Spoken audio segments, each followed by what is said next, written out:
Lembre-se de dar o joinha e se inscrever. Isso ajuda muito o canal a crescer e continuar trazendo os audiobooks mais incríveis para você. Seja muito bem-vindo e vamos nos deleitar com os sons da leitura. Capítulo 8. Porque a maioria das pessoas perde dinheiro na bolsa. No último capítulo, apresentei uma visão muito otimista do mercado de ações e de seu potencial de geração de riqueza. Tudo que escrevi é verdade, mas isto também é. A maioria das pessoas perde dinheiro no mercado de ações. Eis o porquê. 1. Achamos que podemos prever o mercado.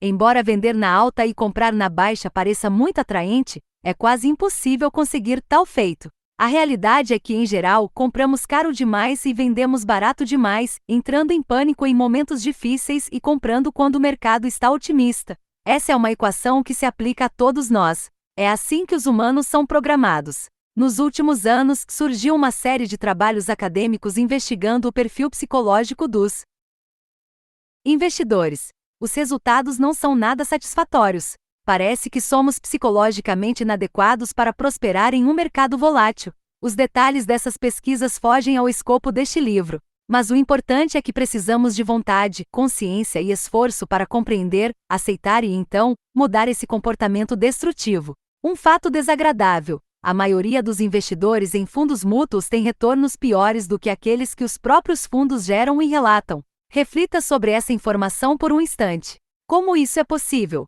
Nosso perfil psicológico é tal que não conseguimos nos segurar e caímos na tentação de tentar prever o movimento do mercado. Temos a tendência de comprar e vender, quase sempre em momentos errados. 2. Acreditamos que podemos adivinhar as ações que vão subir. Você não é capaz de escolher ações vencedoras. Não se sinta mal por isso. Eu também não consigo. Nem a maioria esmagadora dos profissionais da área. O fato de essa habilidade ser tão rara é o principal motivo de os poucos que aparentam ter essa capacidade serem tão famosos. De vez em quando saímos vitoriosos e, minha nossa, o sentimento é inebriante quando dá tudo certo. É muito sedutor. Escolher uma ação que dispara dá uma sensação intensa e viciante. A mídia está repleta de estratégias vencedoras que se alimentam dessa ilusão. Não sou imune à atração. Em 2011 pensei que havia descoberto uma tendência e, de fato, obtive um rendimento de 19% em 4 meses nas 5 ações que escolhi.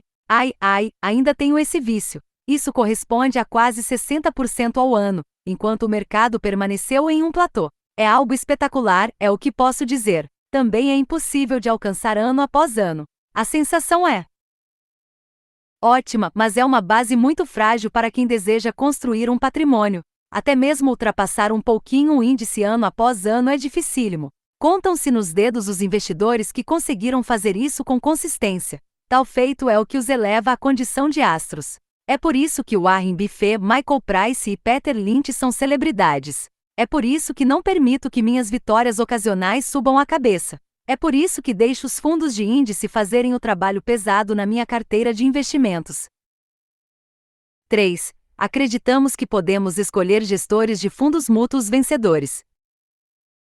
Fundos mútuos de ações com gestão ativa, fundos administrados por gestores profissionais, ao contrário dos fundos de índice, são um negócio enorme e bem rentável. Rentável para as empresas que os administram.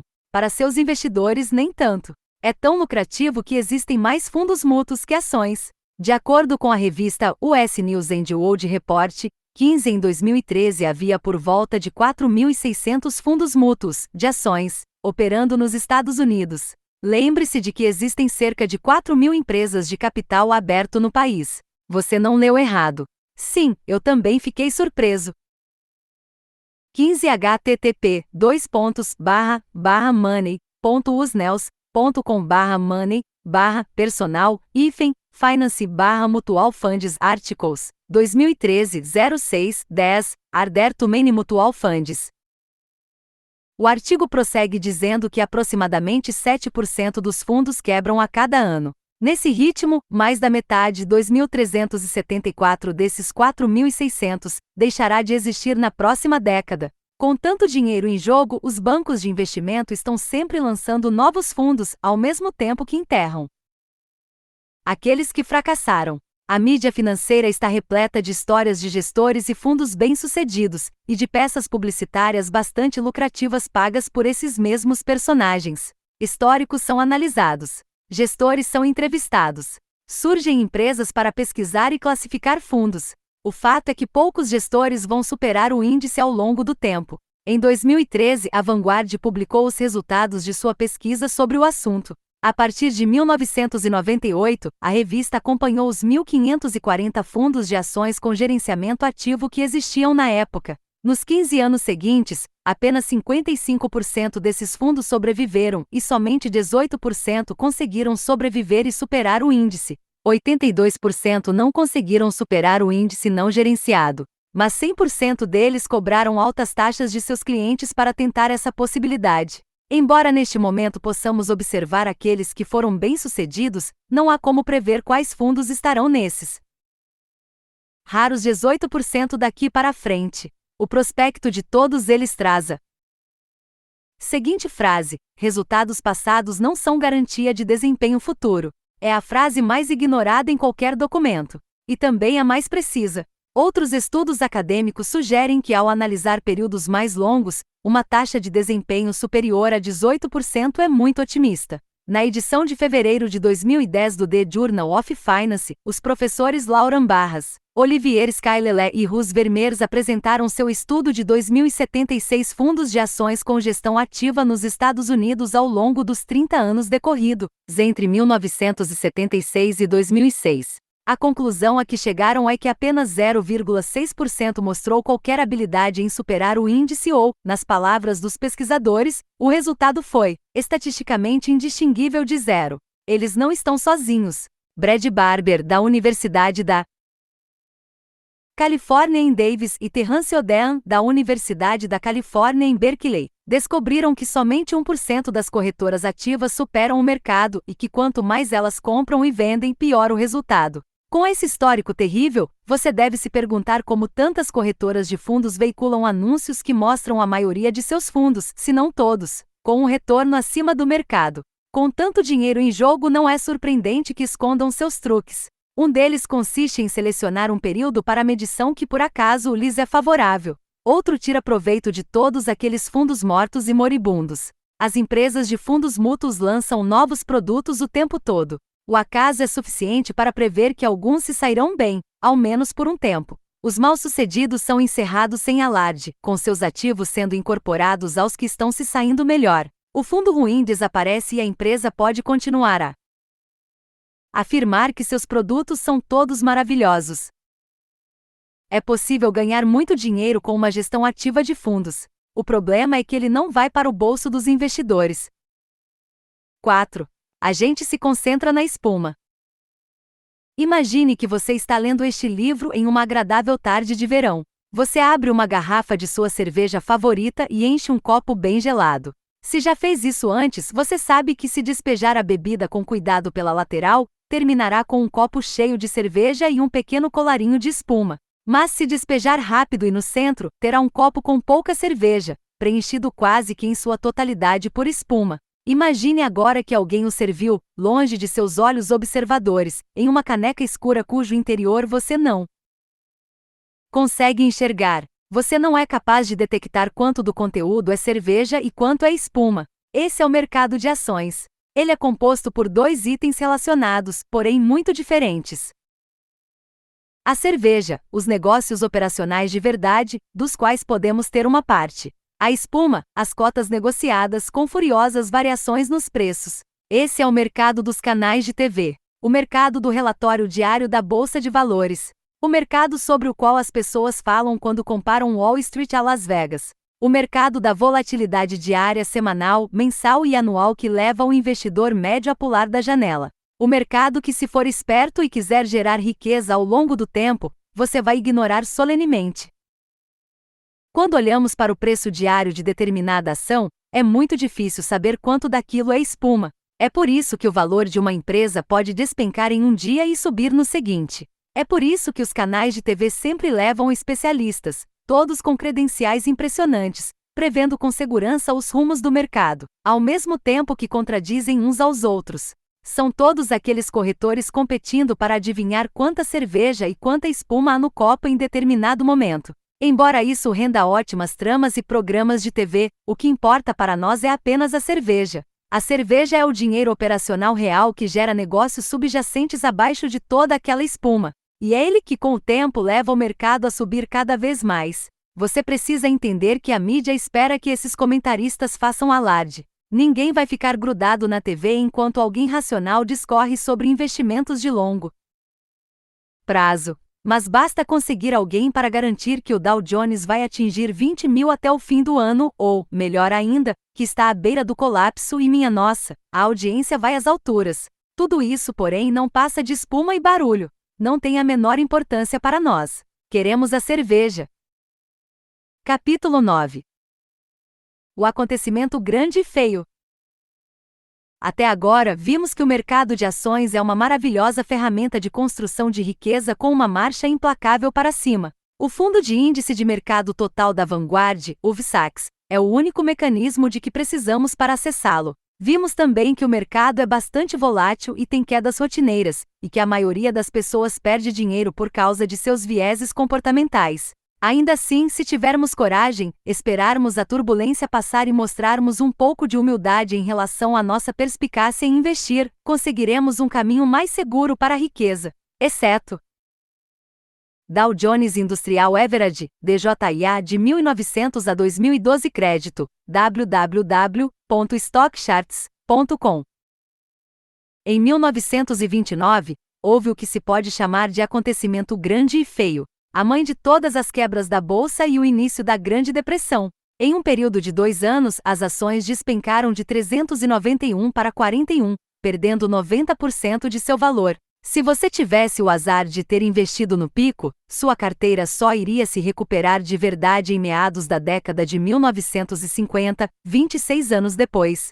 É o suficiente para balançar até o investidor mais aguerrido. Se tivesse comprado ações em margem, isto é, com dinheiro emprestado de sua corretora, como era muito comum na época, você estaria aniquilado. Muitos especuladores saíram de cena. Fortunas se perderam da noite para o dia. Nunca compre ações em margem. Então, qual a melhor medida a tomar? Será que a possibilidade de outro acontecimento grande e feio pode anular a ideia de crie coragem e espere as tempestades passarem? A resposta tem tudo a ver com sua tolerância ao risco e seu desejo de acumular riqueza. Existem maneiras de mitigar o risco, e falaremos sobre elas mais tarde. Por enquanto, vamos dar um passo atrás e analisar alguns pontos-chave a respeito da grande quebra. 1. Apenas um investidor com uma sorte excepcional teria de suportar todo o peso do crash. Ele precisaria ter comprado toda a sua carteira exatamente no pico de 1929. Suponhamos que, em vez disso, você tivesse investido em de 1926 a 1927. Se olharmos no gráfico, veremos que essas datas estão mais ou menos na metade do caminho até o pico. Um número muito grande de pessoas estava entrando no mercado nesses anos. E, sem dúvida, estavam destinadas a perder todos os seus ganhos. Se tivessem aguentado firme, voltariam ao território positivo 10 anos depois, embora outro período difícil estivesse por vir. Suponhamos que você tivesse comprado no pico anterior, em 1920. Você teria levado um golpe imediato e se recuperado 5 anos mais tarde. Após o colapso de 1929, você estaria no 0 a 0 novamente em 1936. 7 anos. O que quero dizer é que qualquer variação na data de começo teria gerado um resultado diferente e não tão grave quanto a perda de 90% entre o pico e o fundo do poço. 2. Suponhamos que você tivesse acabado de se formar e estivesse começando sua carreira em 1929. Se considerarmos que estava entre os 75% sortudos que não perderam o emprego, você teria décadas de oportunidades para comprar ações a preços de pechincha. Ironicamente, uma quebra da bolsa no início de sua vida de investidor é uma dádiva. Qualquer recuo nos preços das ações é um presente quando se está no processo de acumulação de riqueza. Permite que você adquira mais ações pelo mesmo dinheiro na promoção, por assim dizer. 3. Suponhamos que em 1929 você estivesse aposentado com $1 milhão. Até 1932, seu portfólio teria caído 90%, chegando a $100 mil. Um golpe terrível, sem dúvida. Mas lembre-se, a depressão foi um evento deflacionário. Isso significa que os preços de bens e serviços caíram demais, assim como os das ações. Significa também que os seus $100.000, embora não fossem mais 1 milhão, passaram a ter muito mais poder de compra que o mesmo montante antes do crash. Além disso, seu dinheiro estava pronto para crescer em um ritmo um tanto quanto vertiginoso depois dessa baixa. 4. O acontecimento grande e feio ocorreu apenas uma vez em mais de um século. Faz mais tempo ainda, mas nossos dados do DJIA só cobrem esse período. Não tivemos outro evento dessa magnitude. Alguns até afirmam que, com os controles postos em prática desde 1929, é improvável que algo semelhante volte a acontecer. Embora não possamos ter certeza disso, sabemos que esses acontecimentos são raros. 5. Em 2008 chegamos à beira do abismo. Acredito que mais perto da borda do que a maioria das pessoas se deu conta. Mas não caímos. É encorajador. O que não é tão encorajador é que uma depressão deflacionária como a de 1929 seja apenas uma das duas possíveis catástrofes econômicas que podem destruir capital em grande escala.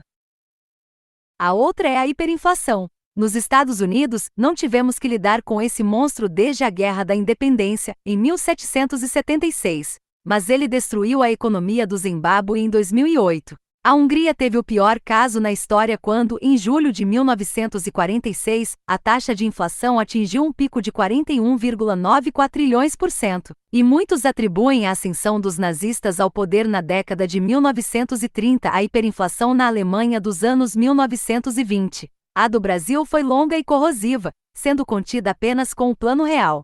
A hiperinflação é tão destrutiva quanto a deflação, e se trata mesmo do que parece, uma inflação fora de controle. Um pouco de inflação pode ser muito saudável para a economia.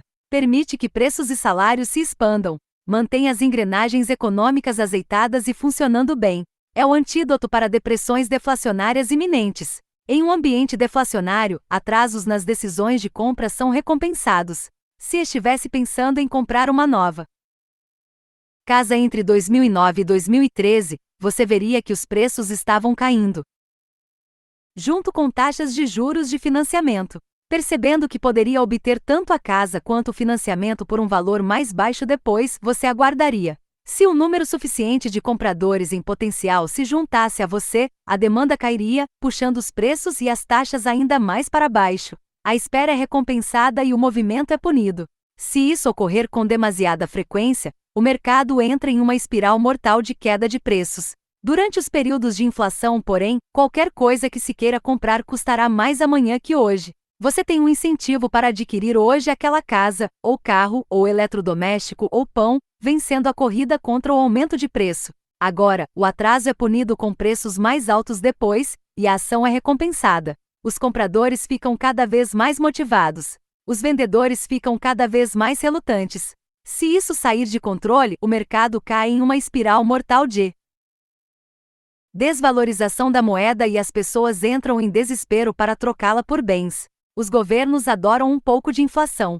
Podem injetar dinheiro no sistema e manter a economia funcionando sem ter que aumentar impostos ou cortar gastos. Às vezes a inflação é chamada de imposto oculto, porque corrói o poder de compra da moeda. Também permite que os devedores, como o governo, paguem seus credores com dinheiro mais barato. A boa notícia para nossa estratégia de acúmulo de patrimônio via VSAX, que aprofundaremos nos próximos capítulos, é que as ações são uma boa proteção contra a inflação.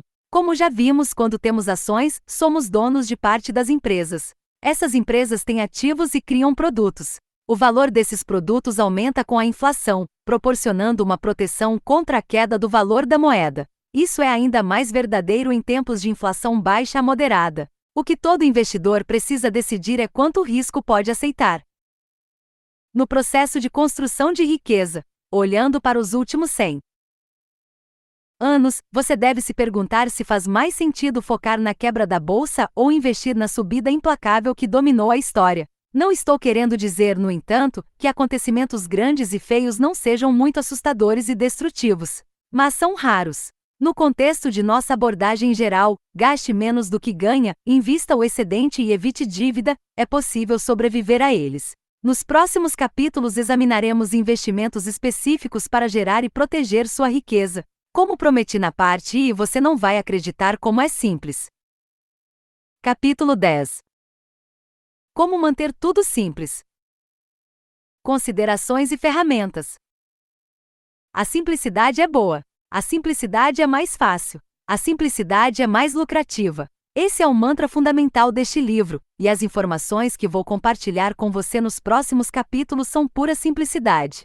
Neles você aprenderá tudo o que precisa saber para produzir resultados de investimento melhores que os de pelo menos 82% dos profissionais e amadores ativos. Por aí, de acordo com o estudo da Vanguard citado no capítulo 8. Você não precisará gastar quase tempo algum para ser um investidor e poderá se concentrar em todas as outras coisas que tornam sua vida plena e agradável. Como é possível? Investir não é complicado? Eu não preciso de profissionais para me orientar? Não e não. Desde os tempos da Babilônia, o povo cria investimentos, sobretudo para vender a outras pessoas. Há um forte incentivo financeiro em torná-los complexos e misteriosos. Mas a verdade é que quanto mais complexo um investimento, menor a probabilidade de que seja lucrativo. Um dos motivos de os fundos de índice superarem os fundos de gestão ativa é que estes necessitam de gestores ativos caros. Além de serem propensos a cometer erros, também cobram taxas que representam um entrave contínuo ao bom desempenho da carteira. Mas esses fundos são bem lucrativos para as empresas que os administram e por isso muito propagandeados. Claro, tais lucros e custos promocionais vêm de todas aquelas taxas suculentas que saem do seu bolso. Investimentos complexos são desnecessários e trabalham contra você. Na melhor das hipóteses, custam caro. Na pior, são uma fossa de vigaristas. Eles não valem o seu tempo. Podemos fazer melhor. Você precisará apenas de 3 considerações e 3 ferramentas. As 3 considerações. Em que estágio de sua vida de investidor você se encontra? Na fase de acumulação de riqueza ou de preservação de riqueza? Ou talvez em uma mistura das duas? 2. Qual nível de risco você considera aceitável? 3. O seu horizonte de investimento é de longo ou curto prazo? Como você deve ter reparado, essas 3 questões estão conectadas. Seu nível de risco varia de acordo com seu horizonte de investimento. Ambos influenciarão o direcionamento da sua fase de investimento. As 3 considerações estão ligadas ao seu emprego atual e aos seus planos futuros. Só você pode tomar uma decisão, mas permita que eu ofereça algumas ideias para orientá-lo. A segurança é quase uma ilusão. Não há investimento sem risco. Assim que você começar a acumular riqueza, o risco será um fato da vida. É impossível evitá-lo. Tudo o que você pode fazer é escolher o tipo. Não deixe ninguém lhe dizer o contrário. Se você enterrar seu dinheiro no quintal, ou em uma conta bancária com seguro e taxas de juros próximas a zero, e resgatar daqui a 20 anos, continuará com a mesma quantia. Mas até uma inflação baixa terá reduzido seu poder de compra. Se investir em ações, você se protegerá da inflação e acumulará riqueza, mas precisará percorrer um caminho sinuoso. Sua fase não está necessariamente ligada à sua idade. A fase de acumulação de riqueza compreende o período em que você está trabalhando, economizando e acrescentando dinheiro aos seus investimentos. A fase de preservação de riqueza ocorre quando os rendimentos do seu trabalho diminuem ou cessam. Seus investimentos terão que crescer por si sós ou serão requisitados para lhe fornecer uma renda. Você talvez esteja planejando se aposentar cedo, ou esteja preocupado com seu emprego. Pode querer um ano sabático, ou aceitar um emprego com salário menor para correr atrás de um sonho. Você talvez esteja abrindo um novo negócio, ou voltando ao mercado de trabalho após vários anos de aposentadoria. Suas fases de vida podem mudar muitas vezes, e sua fase de investimento pode ser alterada de acordo com elas. O dinheiro do se é fundamental. Se você ainda não tem o seu, sugiro que comece a juntá-lo agora. Nunca é tarde demais para começar. Seja persistente. A vida é incerta. O emprego que você tem e adora pode desaparecer amanhã. Lembre-se de que nada que o dinheiro pode comprar é mais importante que a sua liberdade financeira. Neste nosso mundo moderno, não existe ferramenta mais essencial. Não se precipite pensando a curto prazo. A maioria de nós é formada, ou deveria ser, por investidores de longo prazo. A regra prática do típico consultor de investimentos é: subtrai a sua idade de 100, ou, nos casos mais agressivos, de 120. O resultado é a porcentagem de sua carteira que deveria ser composta por ações. Uma pessoa de 60 anos deveria, de acordo com esse cálculo, ter 40% ou 60% de seu dinheiro em ações e 60% ou 40% em títulos conservadores que preservam a riqueza. Bobagem! Aqui reside o problema. Mesmo uma inflação modesta destrói o valor dos títulos ao longo do tempo, e os títulos não podem oferecer a compensação do potencial de crescimento das ações. Se você estiver começando aos 20, isso significa que talvez tenha 60 anos de investimentos pela frente. Quem sabe para além dessa idade, se a expectativa de vida continuar aumentando. Mesmo aos 60 anos, com boa saúde, você pode ter mais 20 pela frente para investir. Para mim, isso é longo prazo. Talvez você tenha um cônjuge mais jovem, ou queira deixar dinheiro para seus filhos, netos ou uma instituição de caridade. Cada um tem seus próprios horizontes de longo prazo. As 3 ferramentas. Depois de chegar a uma conclusão sobre as 3 considerações, você estará pronto para construir sua carteira de investimentos. Para isso, precisará apenas destas 3 ferramentas. Viu? Eu prometi que seria simples. 1. Ações, SACs, Vanguard Total Stock Market Index Fund ou outro fundo de ações. Ações fornecem os melhores retornos ao longo do tempo e servem como nosso escudo contra a inflação. Esta é a nossa principal ferramenta de construção de riqueza. Consulte o capítulo 17 para variantes desse mesmo fundo. 2. Títulos, VBTLX, Vanguard Total Bond Market Index Fund ou outro fundo de renda fixa. Títulos fornecem renda, tendem a suavizar a jornada tempestuosa das ações e servem como nosso escudo contra a deflação. 3. Dinheiro. É bom ter algum para pagar despesas rotineiras e cobrir emergências. O dinheiro também reina em tempos de deflação. Quanto mais os preços caem, mais seu dinheiro pode comprar. Mas quando os preços aumentam, inflação, o valor dele diminui com frequência. Com taxas de juros baixas, o dinheiro ocioso não tem muito potencial de ganho. Sugiro que você mantenha o mínimo possível à mão, de acordo com suas necessidades e seu nível de conforto. Por dinheiro, eu me refiro a qualquer investimento de resgate imediato. Não estou sugerindo que você deixe seu dinheiro parado na conta, mas que mantenha esses recursos acessíveis a qualquer tempo em um investimento de alta liquidez. Há um tempo, deixávamos nosso dinheiro no VMMXX, Vanguard Prime Money Market Fund. Na época, as taxas de juros eram mais altas e os fundos do mercado monetário costumavam oferecer taxas melhores que a poupança. Mas hoje, com as taxas de juros em mínimas históricas, os fundos do mercado monetário estão rendendo perto de 0%. As taxas bancárias estão um pouco mais altas. Além disso, as contas em banco nos Estados Unidos vêm com seguro FDIC Federal Deposit Insurance Corporation para montantes de até $250 mil. Da mesma maneira que no Brasil o FGC, Fundo Garantidor Investimentos de Crédito, protege diversos. Por esses motivos, minha família e eu deixamos o dinheiro em nosso banco local e no banco online. Se as taxas de juros subirem e os fundos do mercado monetário oferecerem taxas melhores de novo, voltaremos a investir neles. São 3 ferramentas simples: 2 fundos mútuos de índice e um fundo do mercado monetário ou uma conta bancária. Um construtor de riqueza, um escudo contra a inflação, um escudo contra a deflação, e dinheiro para necessidades diárias e emergências. Como prometido, é uma estratégia de baixo custo, eficaz, diversificada e simples. Você pode ajustar sua alocação em cada investimento de acordo com suas demandas pessoais.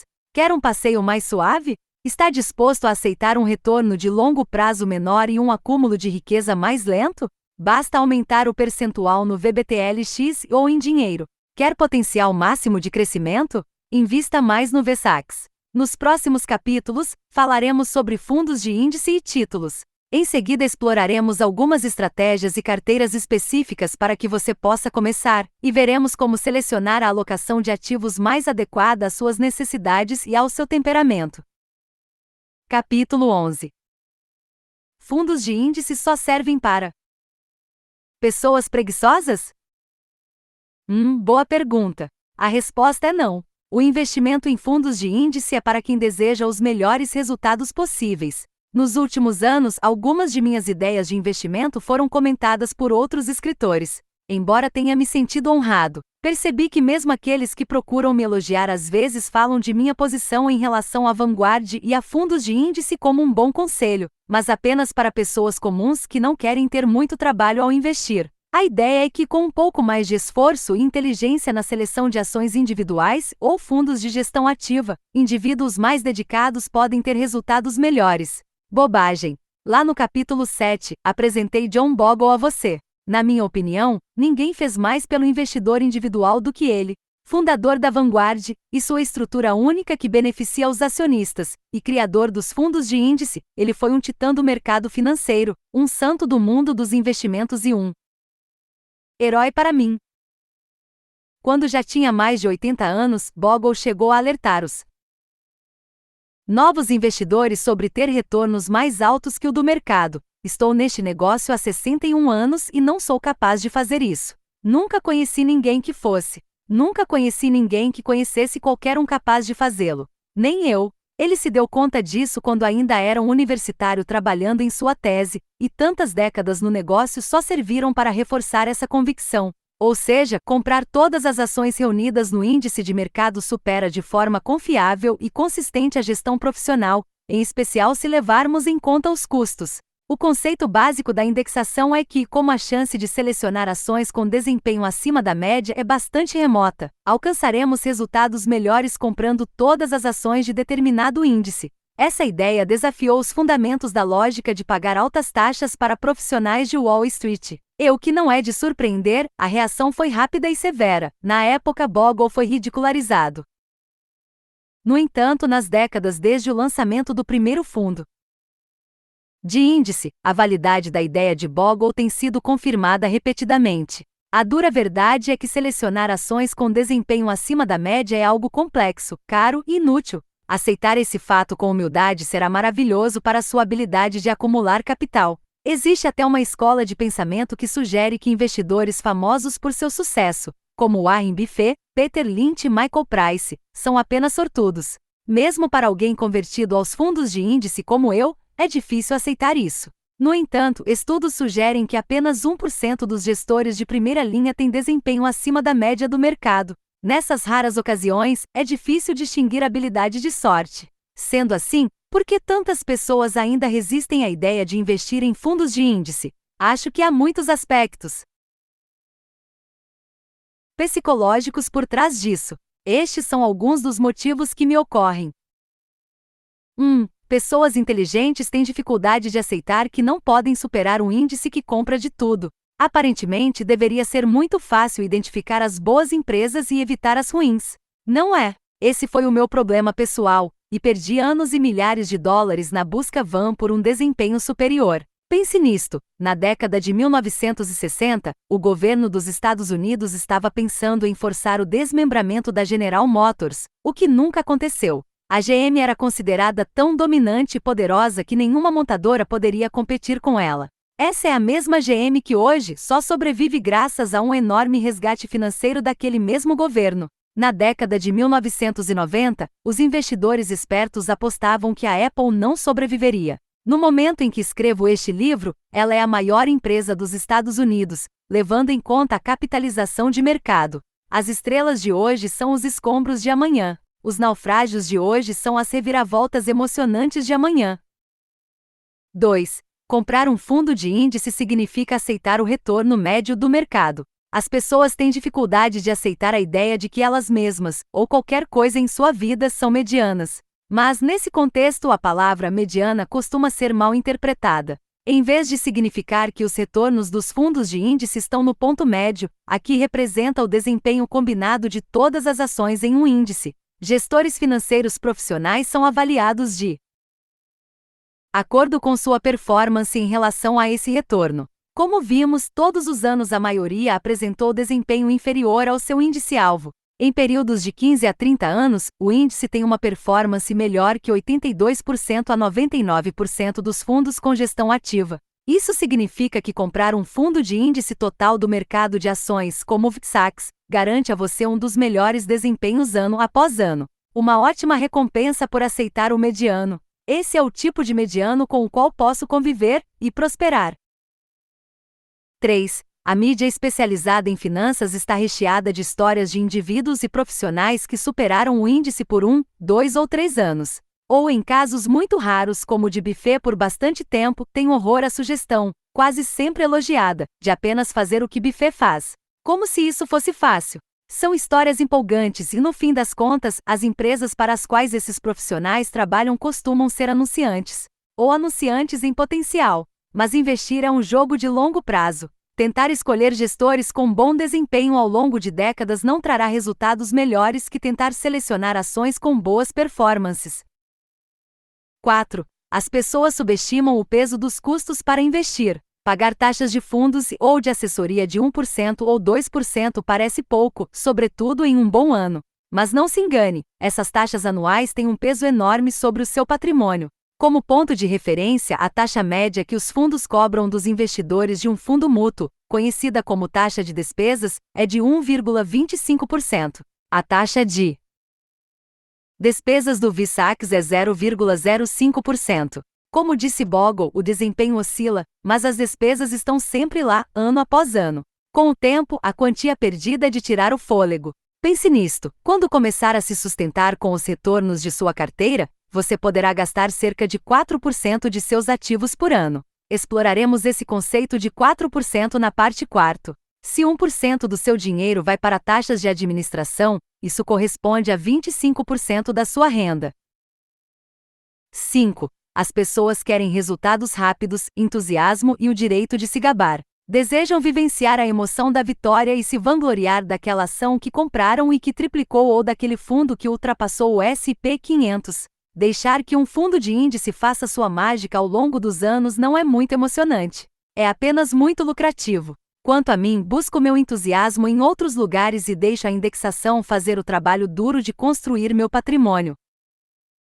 6. Por fim, e talvez este seja o aspecto mais importante, vender consultoria e corretagem para pessoas que podem ser convencidas da própria capacidade de obter um desempenho melhor que o índice é um negócio gigantesco. Gestores e consultores financeiros, empresas de fundos mútuos, analistas da bolsa, boletins informativos, blogs e corretores todos querem meter a mão no seu bolso. Há bilhões em jogo, e o marketing do melhor desempenho é incessante. Resumindo, sofremos uma lavagem cerebral.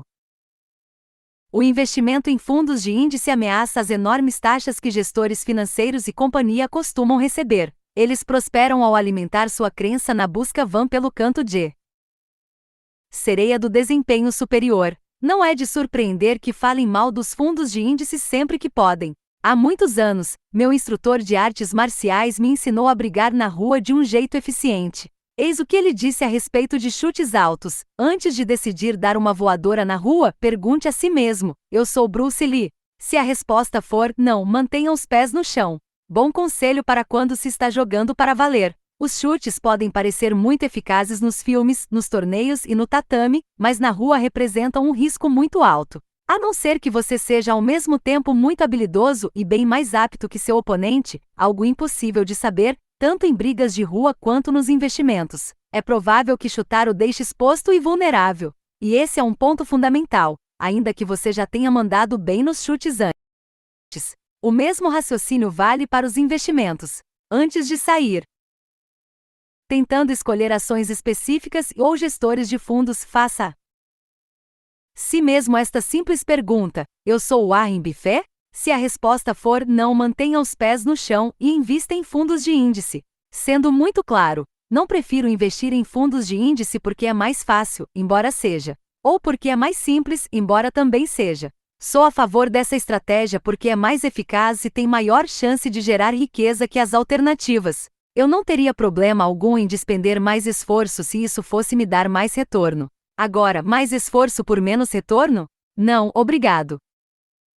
Capítulo 12. Títulos. Até agora passamos um bom tempo examinando a bolsa de valores, as ações e os fundos de índice que usaremos para investir nelas. Faz sentido. Eles servirão como ferramenta para a construção de riqueza e é bem provável que no futuro correspondam à maior fatia de nossos ativos. Em vários momentos, porém, acrescentaremos títulos ao mix para suavizar a jornada, adicionar um pouco de receita e fornecer um escudo contra a deflação. Então vamos examiná-los mais de perto. Títulos são, em certo sentido, os primos mais estáveis e confiáveis das ações. Ou parecem ser. Mas como veremos, eles não são tão isentos de risco como muitos acreditam. O desafio é que os títulos são um assunto extenso. Os detalhes são infinitos, e é bem possível que a maioria deles não interesse aos leitores deste livro. Para ser sincero, não são muito interessantes nem mesmo para mim. Contudo, a menos que se sinta confortável em apenas confiar no que eu digo, você talvez queira saber o que são os títulos e por que eles entraram em nossa carteira. Qual é a quantidade de informação suficiente? Não sei. Neste capítulo falarei sobre títulos em etapas.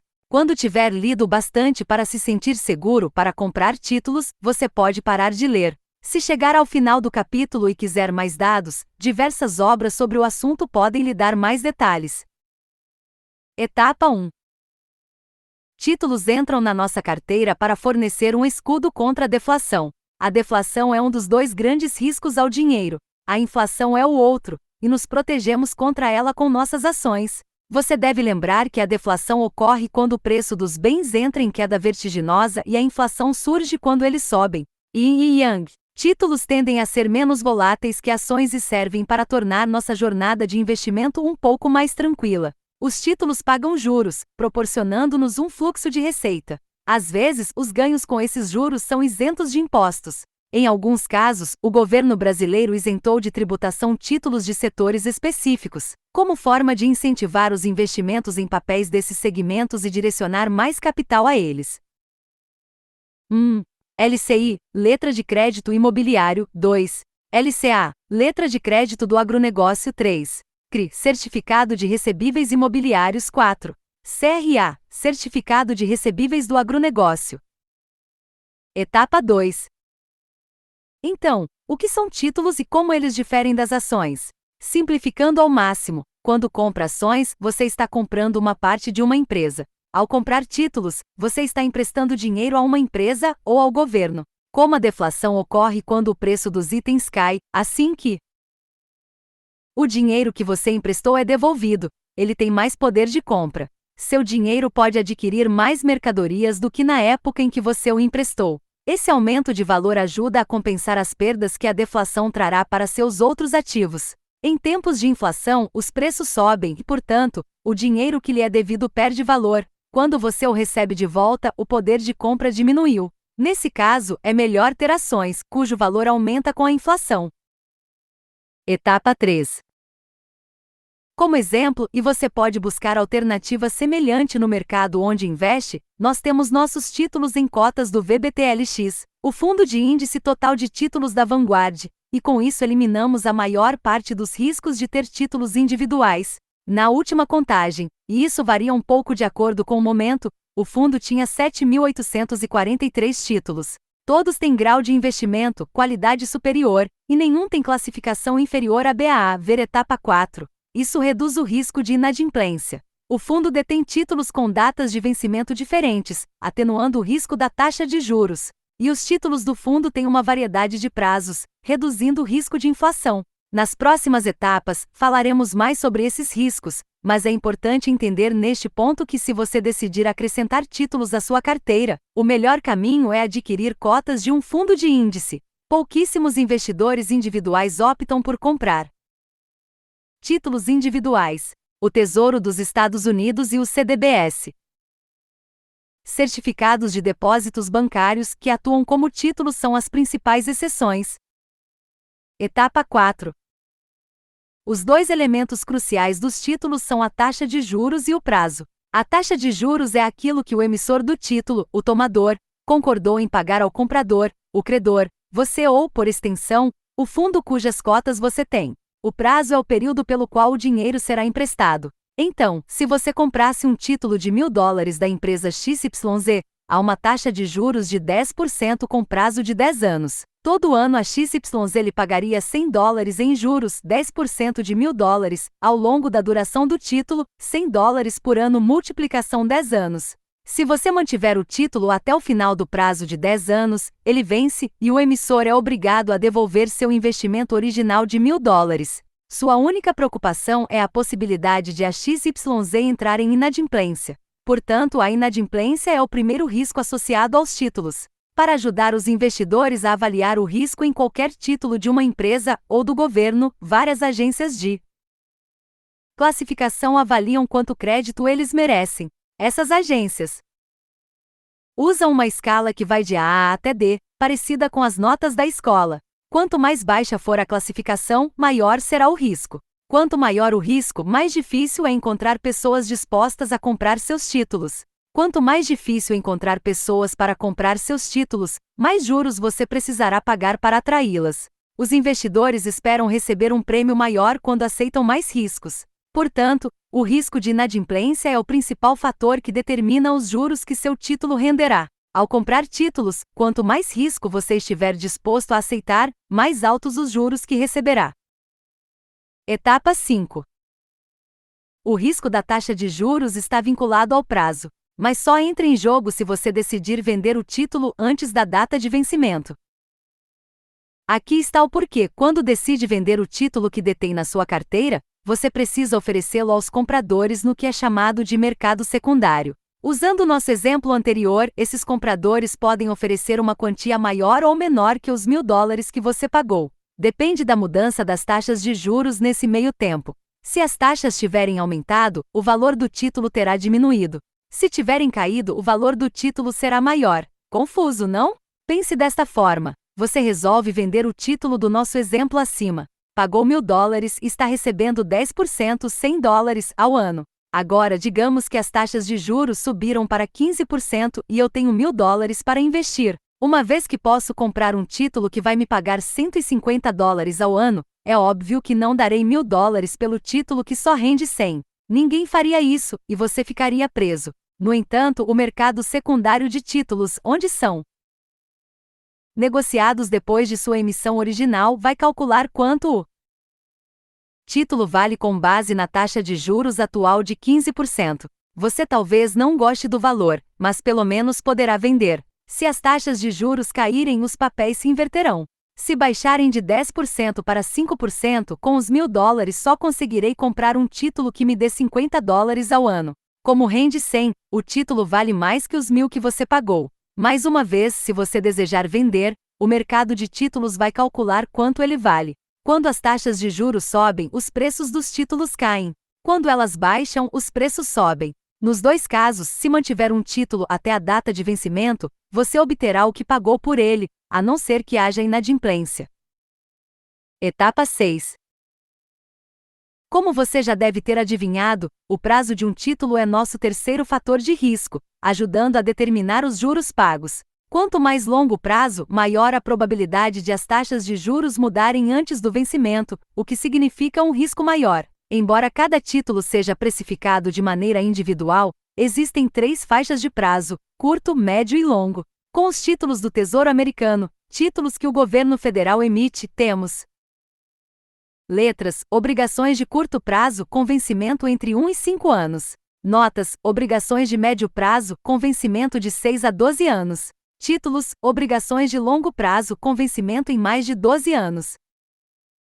No Brasil, o governo federal é o único emissor de títulos da dívida e emite papéis prefixados. Tem taxas de juros fixas que você já conhece no momento que investe, e pós-fixados como o Tesouro Selic, cujo rendimento está atrelado à taxa básica de juros, e o Tesouro IPCA, cujo rendimento está atrelado à inflação do período. De modo geral, os títulos de curto prazo pagam menos juros, pois se considera que carregam menos riscos, uma vez que o dinheiro fica preso por um período menor. Seguindo o mesmo raciocínio, títulos de longo prazo são vistos como mais arriscados e pagam mais.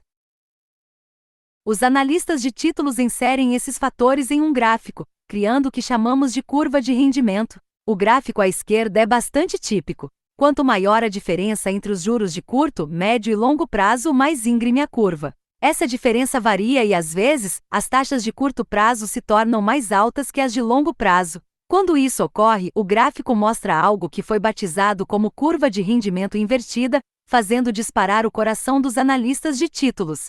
Você pode visualizar esse fenômeno na ilustração à direita. Etapa 7. A inflação é o maior risco para os títulos.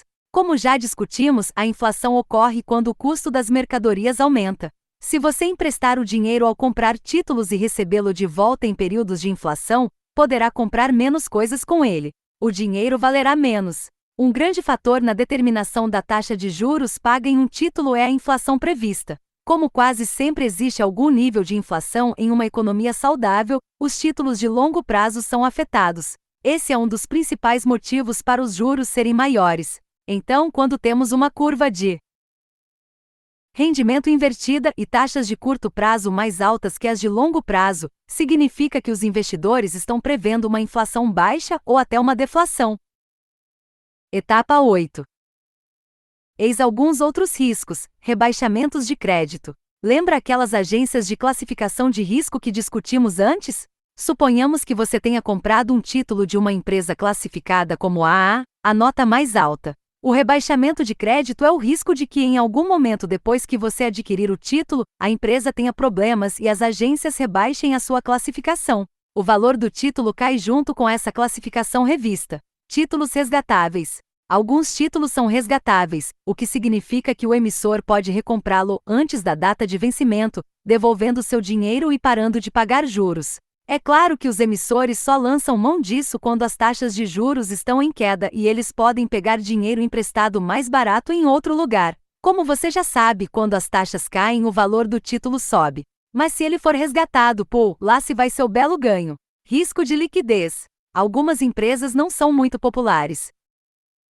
Conceito que também vale para os seus títulos. O risco de liquidez se refere à possibilidade de que, quando você quiser vender, poucos compradores estejam interessados. Poucos compradores resultam em preços mais baixos. Todos esses riscos são bem mitigados pelo fato de ter um fundo de índice com base ampla. É por isso que o VBTLX é a nossa escolha. Etapa 9. Existem zilhões de tipos de títulos. Nos Estados Unidos eles são emitidos pelos governos federal, estaduais e locais, pelas agências governamentais e por empresas. No Brasil, pelo governo federal e por empresas. E o único limite para o prazo, as taxas de juros e as condições de pagamento é a imaginação dos compradores, vendedores e reguladores. Mas como este é o caminho simples para a riqueza, podemos encerrar esta discussão por aqui.